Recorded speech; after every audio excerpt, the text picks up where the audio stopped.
અરવલ્લી જિલ્લાની મોડાસા લીંબોઈ જિલ્લા પંચાયત અંતર્ગત ગઢા, બાયલ, ડોકરોલ અને વટડા કાબોલાના સરપંચો તેમજ બોડીના એક પૂર્વ સરપંચ અને આ વિસ્તારના નિવૃત્ત આર્મીમેનો સહિત 125થી વધુ લોકો ભાજપ છોડી આજે કોંગ્રેસમાં જોડાયા છે। આ વિસ્તારની અંદર મોડાસાથી રાજેન્દ્રનગર જતો રોડ છેલ્લા 4 વર્ષથી કામગીરી ચાલુ છે, છતાં પણ ફોર લેન બનાવવાની કામગીરી પૂર્ણ થતી નથી।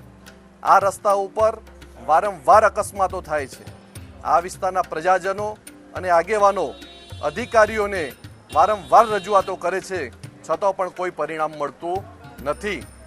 આ વિસ્તારમાં જે પ્રશ્નો રસ્તાના જે છે એના કારણે એક સાઈડનો રોડ બનવાપાત્ર થયો છે, જ્યારે બીજી બાજુનો રોડ એ જે ફોરેસ્ટની મંજૂરી નથી મળી એમ કરીને કામગીરી બંધ કરવામાં આવી છે।